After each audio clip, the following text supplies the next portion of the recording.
Okay, like Abby said, today we're talking about unmasking brain injury, what it is, how we got started, where we are now, and where it's going. Well, I think that these were made available prior, but we'll just tell you a little bit about ourselves. This is a lot of boring, but it's the only point of order to note is that I retired 2 months and 7 days ago. So I'm coming in as the guest presenter today. He's not counting, was not excited about that. I'm Chelsea. I'm our day program coordinator here at Heinz Feet Farm. And I also manage the Unmasking Brain Injury Project. So if you send a request in through the website or email us, it's probably me on the other end that you're getting. So it's nice to meet some of you.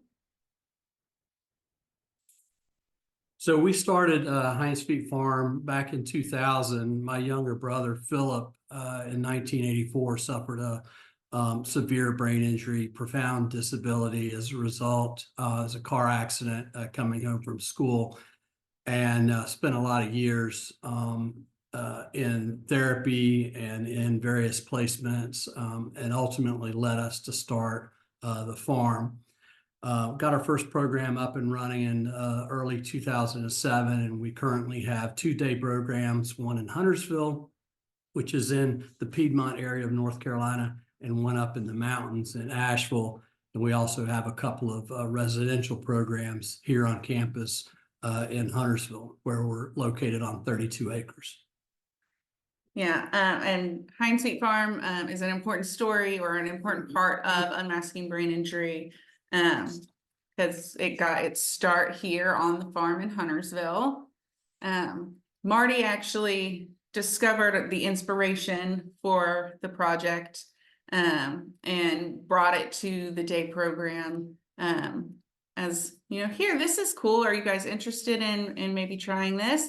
And everybody gave a resounding yes, that looks awesome. But I'll let you talk a little bit about where the inspiration came from. So I've been a lifelong subscriber and fan of the National Geographic magazine. And in February of 2015, a cool article about some work being done at the National Intrepid Center in Bethesda, Maryland, was published. And the soldiers were using masks as a modality with their art therapists to describe their feelings and what it felt like to live with a brain injury. And I've been good friends with who at the time was their medical director, Dr. Jim Kelly, out of Colorado. And I saw the article, read it, it was amazing. And I called Jim and I said, hey, congratulations on getting in National Geographic. That's about as good as it gets when it comes to getting publication, in my opinion. And really cool story. Do you mind if we try that? Because in our day programs, it's a member-led, they're member-led programs, but the inputs as to what activities and what pursuits our members want to be engaged in comes from the members, it comes from staff, it comes from interns, it comes from folks out in the community, and occasionally from the executive director. And in this case, it was a bit of a grenade, a hot grenade went over the fence. And I threw the magazine down on the desk and I said, this looks awesome, we should do it. And shockingly, we had 100% participation, which is unusual among a large group of folks with brain injury, and everybody poured their heart into it. And the result was really pretty astounding. And but at the time, it was just an art project. We were doing it like they did in Bethesda. It was just an art project. It was a part of our ongoing therapy with our members, and we just thought it would be fun. We thought it would be cool. And when they were done, everybody was astonished at what our members had accomplished. And at the time, as a small nonprofit, we used to have a black tie event called the Checkered Ball every year. And that particular year, we decided, hey, wouldn't it be fun to take our art project to the checkered ball. And that picture right there is the first masks that were ever done. And we hung them literally on clotheslines with pins. And what we noticed throughout the evening is that in this event, which normally has anywhere from 250 to 300 people there were always 4 or 5 people just standing at the mask display, just mesmerized, reading the stories, looking at the mask, and it was obviously touching them in a profound way. And the next day, kind of as a wrap up, I sat down with folks. I was like, we were all like, hey, wow, that was cool. Did you notice so many people looking at the masks? Because we really weren't anticipating that kind of reaction. And at that point, we said that was just kind of amazing. And as we all know, in the world of brain injury, coming up with ways for survivors to advocate for themselves is very, very difficult. And so we kind of hypothesized that, hey, maybe this is a great way to get survivors to advocate. And so being a former IT executive, everything's got to be a project. So I figured, hey, wouldn't it be fun if we launched a website and pushed it out there, and maybe we could get a couple hundred people within North Carolina to make a mask? That would be a lot of fun, wouldn't it? That would be fun. We all agreed that would be cool. And then we could take them to Raleigh, which is our state capital, put them on display and kind of rub our legislators' faces in it, and perhaps, break the log jam and get some more funding and things like that. And unfortunately, I forgot that the internet doesn't have state lines. Yeah. So the website was officially launched in 2015, like Marty said, and our thinking was just going to be around the state of North Carolina. We're going to just mail some masks out, drive some masks places. It'll be great. But really the first requests didn't come from North Carolina. They came from New York, Connecticut, and New Jersey.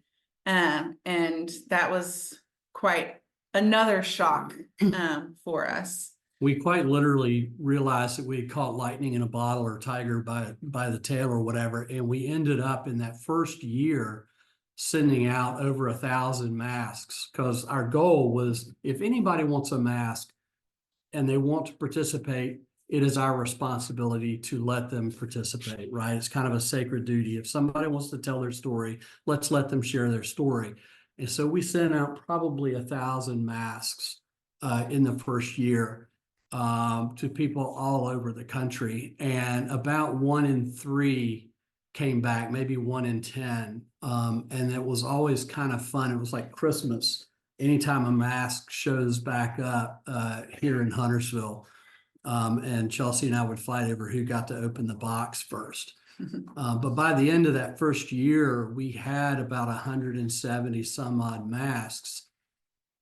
And we were invited to bring those masks to Colorado, which is where they had that year the NASHA, the National Association of State Head Injury Administrators here in the U.S., which is all bureaucratic, state level folks who are involved in brain injury programs on behalf of their own states. It's their annual meeting. And so we took all those masks there. And again, silly us, we weren't expecting the reception that we got from those masks. And it was nothing short of astonishing. And folks just came up to me again and again and again throughout the weekend, the week.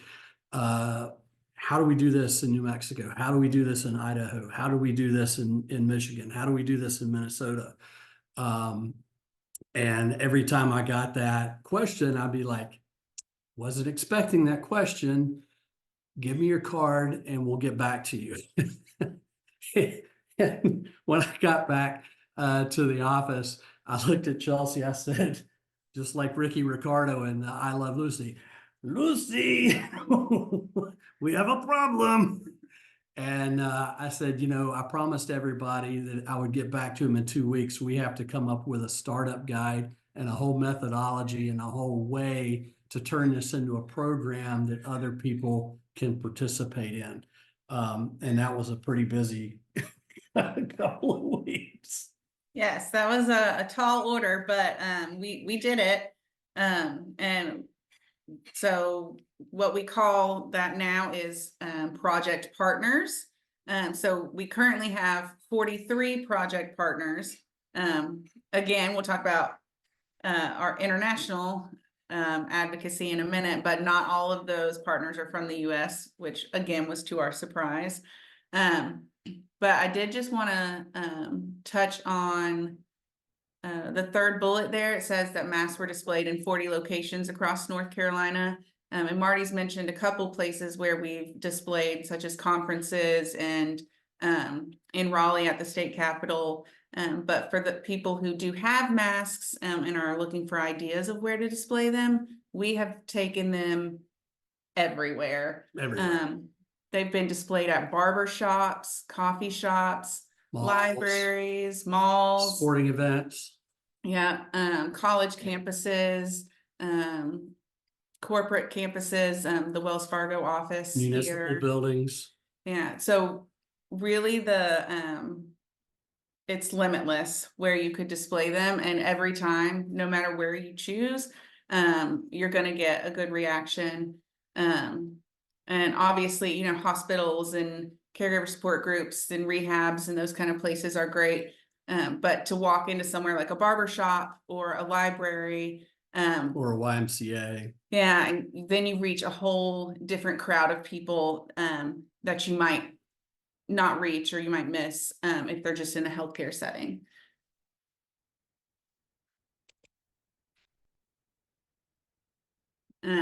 So from nationwide to international pretty quickly.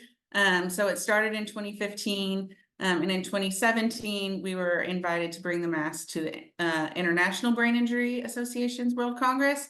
And that was in Louisiana. In New Orleans. Yep. And that is when the project kind of went worldwide. I did not make it on that trip, so I'll let you talk a little bit about the New Orleans trip. New Orleans was great. Of course, New Orleans is home to a lot of great food and weird smells, but that's a different problem. But the World Congress there was amazing. We probably set up 200 masks, and for those states who were participating who could not give us masks, we printed out banners with posters of their masks. And so everywhere you turned in New Orleans at the conference, there were masks somewhere. And the response there again was pretty astonishing. My favorite anecdote from that conference actually was I was standing at the booth talking to folks, and I saw a guy kneeling. He was on his knees at one of the displays, and he had his camera out, and he was taking picture after picture after picture after picture. And so I kind of meandered over there to him and introduced myself, and I said, what are you doing? And do you have a favorite mask? And he introduced himself as a personal injury lawyer. And he thought the idea was amazing. And he said, if I would be allowed to display these masks in a jury trial, I would never, ever lose a case. I thought that was a pretty cool comment. And there were a number of folks who came up and started peppering me about research ideas, different kind of research projects that could be done around the mask project, to which I would say, look, that's great. What is your degree in, and what kind of degree do you have? Well, I'm a PhD in psychology, or I'm a PhD in this. I'm like, well, you've got the degree. I don't have that degree. So why don't you go do that and get back to me? And a lot of folks initially, some folks from Costa Rica, I think, were the first international folks, and folks from the UK were the first to ask if they could take the project into their area. And of course, the response was, sure, here's the packet, here's how you do it. And I think today we're just about on every continent except Antarctica. So we've had partners and have partners in Puerto Rico, Costa Rica, 4 or 5 provinces in Canada, the UK, including Ireland, Argentina, Malaysia, Yeah. and Malaysia was pretty current to sign up. Mhm. Australia, do we have? Not officially, Not no. officially. Some interest in We're working Australia. on We're some. working on Australia. Yeah. The kangaroos are a problem, but we'll get there. Yeah, and we also were invited back to the International Brain Injury Association World Congress in 2019, which was actually in Toronto, which I did get the privilege of going to that one, and it was wonderful. Hopefully maybe some of you guys were there and saw the display. We had again, hundreds of masks, all from the Ontario region, on display there. Some of which are absolutely amazing from an artistic perspective. Some of my favorite ones, I keep them on my phone, but no lie, some of the Ontario masks are some of my favorite that have ever been done. Yes, they were very creative, that's for sure. And then recently, you guys just went to I'm gonna say Scotland, but is that right? Okay. No, Ireland. Ireland. Dublin. We went to Dublin. And Irish, Scottish, Irish, whatever. Yep. And so, we plan to just keep going to as many brain injury conferences as they'll keep inviting us to, because it really is a great way to meet survivors and professionals, and to continue to spread the word about unmasking brain injury to those who may not have heard about us yet.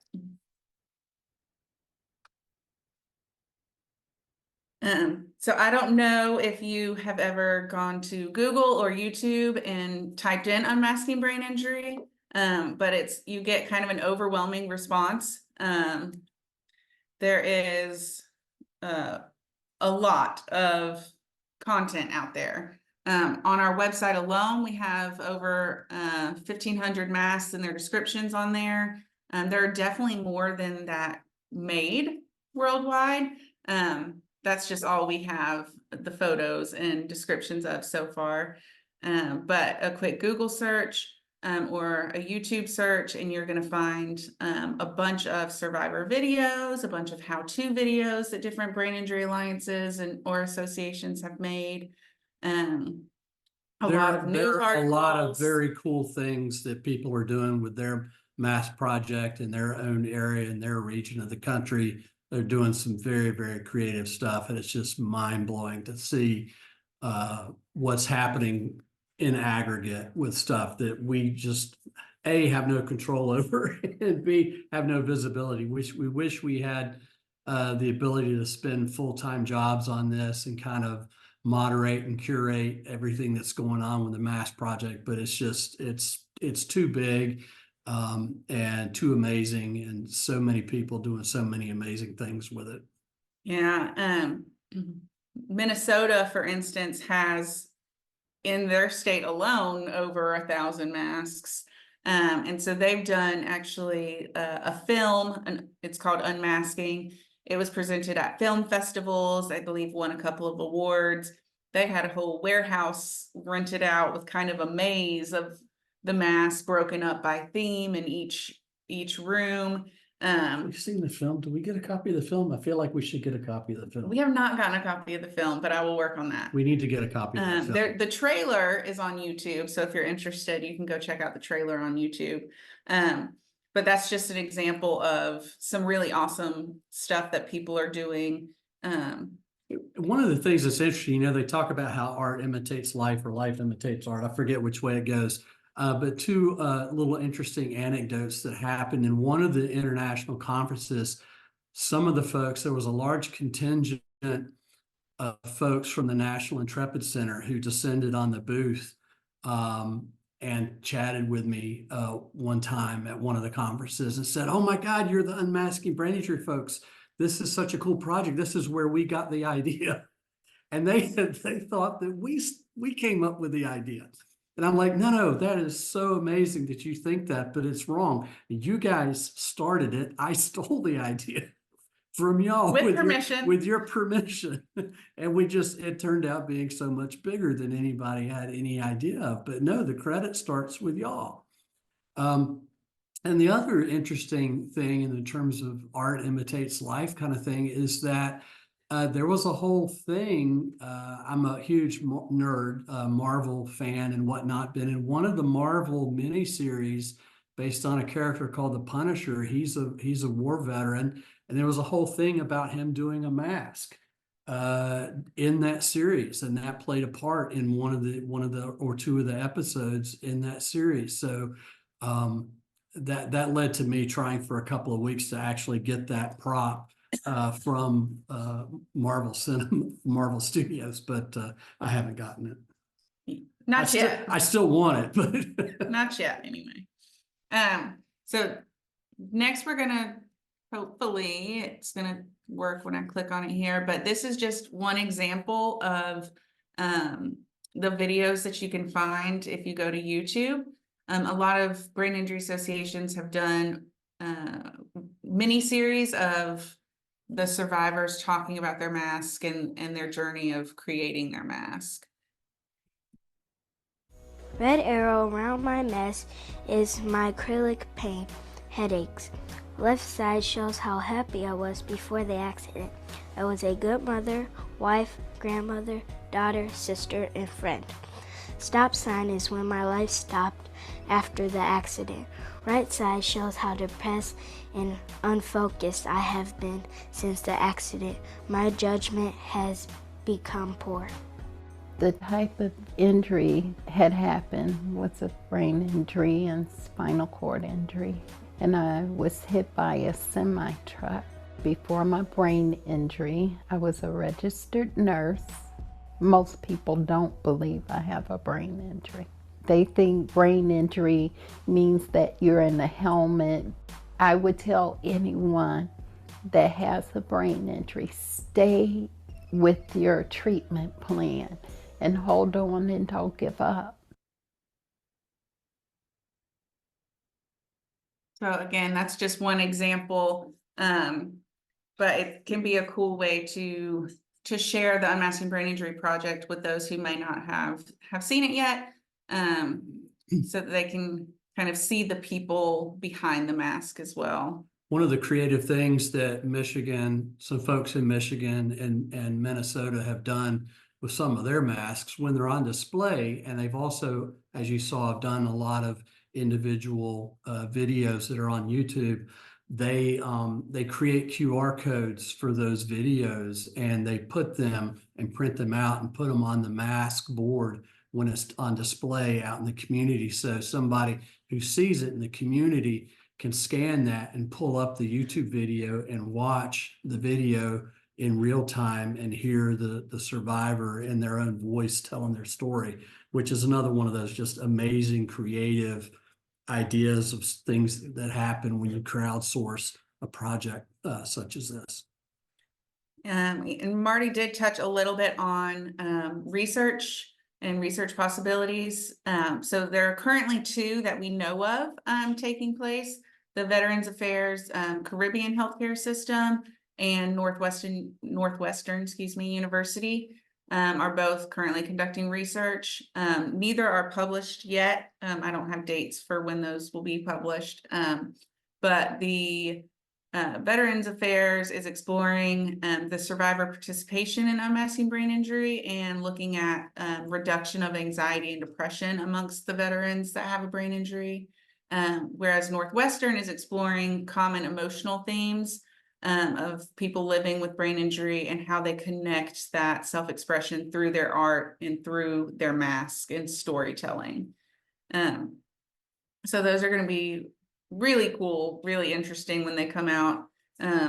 Again, we've always seen the potential for research and these kind of studies, but not something that we have the knowledge or ability to really do. So we're Well, really excited to work You with know, there are a them. lot of smart people out there doing a lot of smart things. The VA system, for example, they're more focused on the text of the story of the survivor. So we help them collect all the text associated with almost 2,000 masks and sent that to them, and they're going to run those individual survivor stories through what they call a natural language process, an AI type system to do what? I have no idea. I don't have that kind of degree, and I'm not that kind of technology savvy. So hopefully some very interesting things they'll be able to tease out of that data. Whereas on the other side, Northwestern is looking more at the art side. So the two studies kind of complement each other, and really looking forward. I think Northwestern is closer to actual publication. In fact, we just heard about the Northwestern study last week, 2 weeks ago. Yes, they did send us the abstract. By the way, we've been doing this. And it is really awesome stuff. So be on the lookout. We'll definitely share that stuff onto our Facebook page when it becomes available for people to see. So I don't think we've mentioned it yet, but if you don't follow us on Facebook, go ahead and do that after this so that you don't miss some really cool stuff we have coming up. How to get involved. So there's lots of different ways you can get involved, whether you're a survivor, a caregiver, a professional. There's a place for everybody. Mask kits, individual or for groups, can be requested by visiting the website, unmaskingbraininjury.org. There's a place there to fill it out. And it comes directly to me. Or becoming a project partner, like we mentioned, is easy to do. And you can also just go to the website and get connected there. Project partners, we have all different kinds of project partners. So hospitals, rehabs, caregiver support group meetings, but we also have colleges. Of course, I'm spacing on. Yeah, the University of New Mexico actually was one of the first. Was one of the first partners. ones. Yeah, a lot of brain injury associations or brain injury Teaching alliances. In Alaska, it's actually a brain injury survivor who is It's a the one-person project partner. show in Alaska. Yeah, so she's amazing. But so really anyone or any organization can be a project partner. It really is up to you or up to the partner as to how big or how small the scope of your project will be. We just ask that if you do take on project partnership, that you kind of do our two sacred duties, which is to ensure that every survivor who wants to tell their story is given the opportunity by either giving them the mask and the kit or connecting them to us so that we can get them the mask and the kit. And then that we have an obligation to then share those survivor stories with others by getting the mask and the stories uploaded onto the website, taking them into the community and displaying them. But by no means do we expect every project partner to do what, Michigan or Minnesota or some of the larger agencies have done. Really, it's just about getting the mask kits into survivors' hands and, sharing that with the community. Kind of brings me back. I'm going to backtrack a little bit. We kind of breezed over our mission, but the key words in our mission are to promote, to educate, and to share or to show. So to promote awareness of the prevalence of brain injury, to give survivors a voice and the means to educate others on what it's like to live with a brain injury, to show others that persons living with a disability due to their brain injury are like anyone else, deserving of dignity, respect, compassion, and the opportunity to prove their value as citizens in their respective communities. And there's just so many different ways that you can complete the mission on different scales.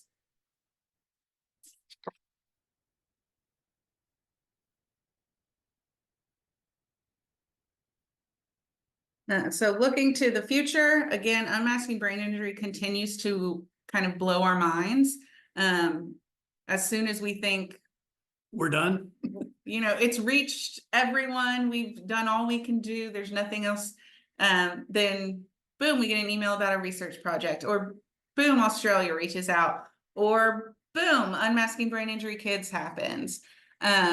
So that's something that's really exciting. It has officially launched. We've worked with professionals in the pediatric world to kind of adapt our lesson plan to make it more youth and child friendly.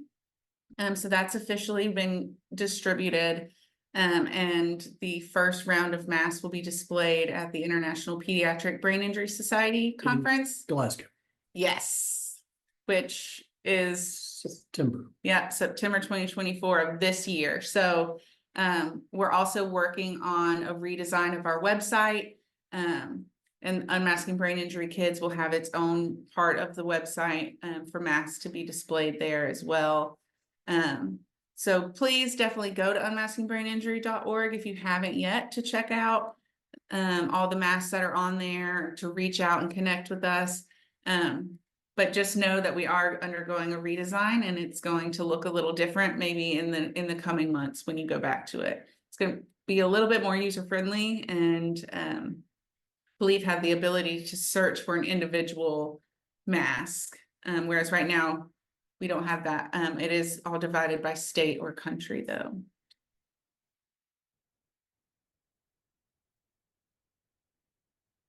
This picture, by the way, is from the New Orleans. This is one of the many large displays. One of the walls. One of the walls that we had up. But that is all that we really have. I forgot how impressive that looked. Yeah. That was crazy. Is there any questions that we can answer for you guys?